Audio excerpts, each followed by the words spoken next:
Hello, my name is Nate Olson. I'm the principal bass of the Omaha Symphony, and today we are going to meet the bass.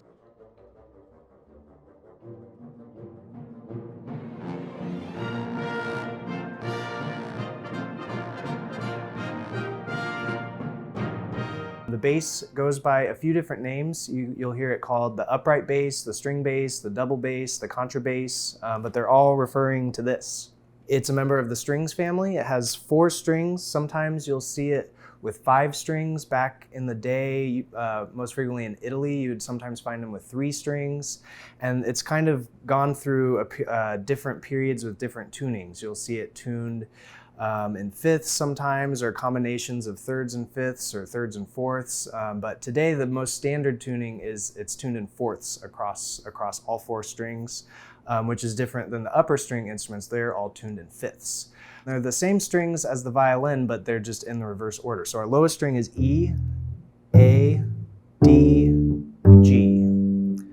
So the bass kind of works by, we get the strings vibrating either by pincing or by using our bow, and that gets the string moving side to side on top of what we call the bridge. And the bridge will also vibrate and then vibrate what we call the top of the instrument. And so it kind of gets the whole body of the bass moving.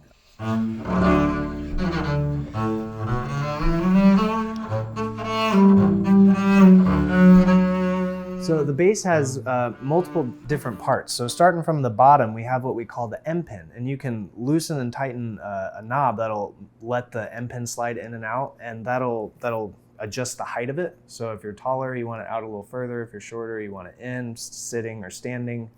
And then going up from there, we have this little ebony piece right here, which is called the saddle. And that's what the tailpiece, which is this piece here, is connected by usually wire or sometimes like a metal wire, and it goes around the M pin actually and holds that in place. And so this is the tailpiece, which the strings connect to. And then here we have the bridge. And then this is the fingerboard, which is also made out of ebony. We also have the F-holes here, which kind of lets the sound out of the instrument. We call this the top of the bass, and then these are called the ribs.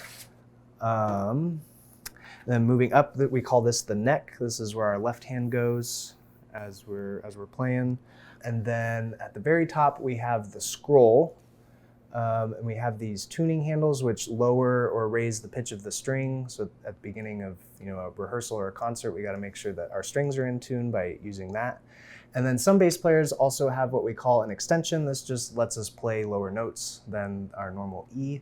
Inside the instrument is hollow, but there we have a sound post that's kind of under the left side bridge foot here, and that runs from the top of the bass all the way to the back of the bass, and it's held up just by string tension. It's not glued into place or anything. So if I were to take the strings off, the bridge would fall and the sound post would fall, and I'd have to go visit somebody to get it all fixed. The other part of the bass that we need is our bow. And so with basses, there are 2 different styles of bow. You have an underhand hold called the German bow and an overhand hold called the French bow. So I play the French bow.